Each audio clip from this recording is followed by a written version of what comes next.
Okay, ध्यान दीजिएगा कि आज का जो लेक्चर है इसमें हम लोग सीखेंगे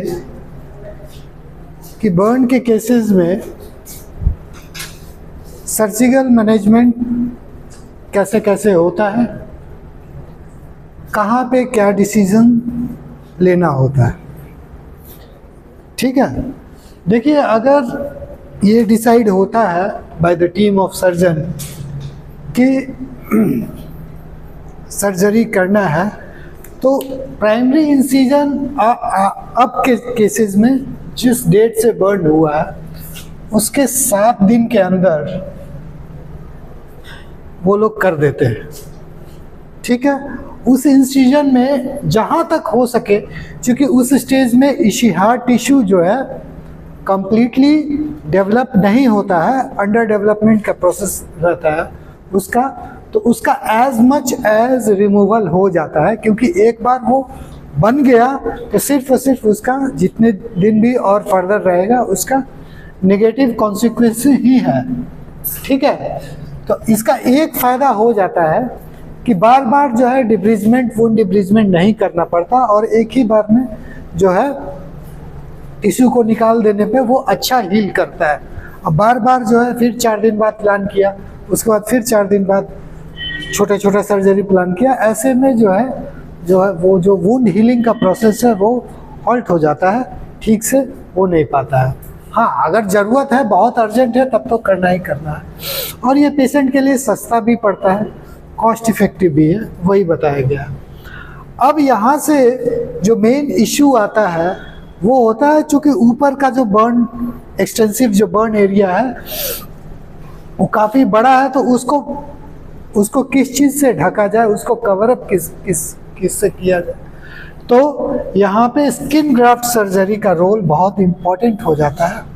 अब स्किन ग्राफ्ट 3 तरीके से यूजुअली, असल में 4 है लेकिन अभी 3 देखिए, चौथा थोड़ी देर बाद आपको बताएंगे। सबसे पहले जो है ऑटोग्राफ्ट सर्जरी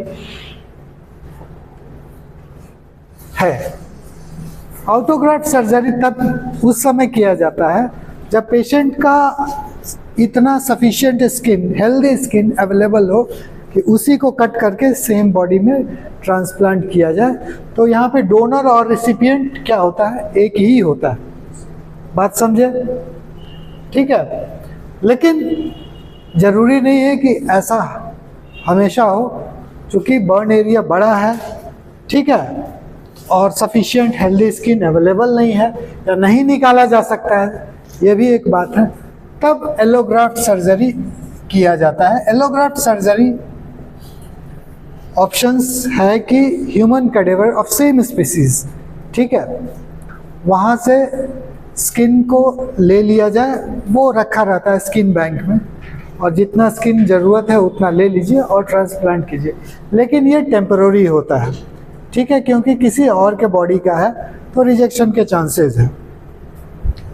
अगर ये भी अवेलेबल नहीं है तो फिर क्या होता है, हेट्रोग्राफ्ट या जेनोग्राफ्ट है, मतलब किसी दूसरे स्पीसीज का, ठीक है, यूजुअली पिग, उसका लिया जाता है और टेम्पररी पर्पस से स्किन को ढक दिया जाता है। यहाँ पे उससे फ़ायदा क्या होगा, ठीक, उससे फ़ायदा क्या होगा कि जो ब्लड वेसल्स है, मान लीजिए कि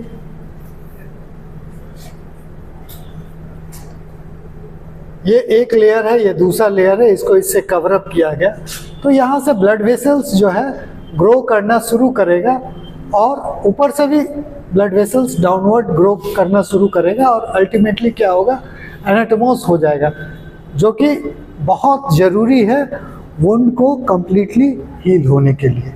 समझे? इसी पर्पज से किया जाता है। अगर ऑटोग्राफ्ट है तो ये परमानेंट होगा, और एलोग्राफ्ट है तो फिर, या हेट्रोग्राफ्ट है तो फिर ये कुछ दिनों की बात होगी, फिर इसको निकाल के जो है फिर से ऑटोग्राफ्ट किया जाएगा, ठीक है, या इसको सूचर किया जाएगा, जो भी उस समय डॉक्टर को बेहतरीन ऑप्शन लगेगा वो उस पर काम करेंगे। यहाँ से आप लोग कुछ पूछना है? ठीक है, ऑफ कर दीजिए।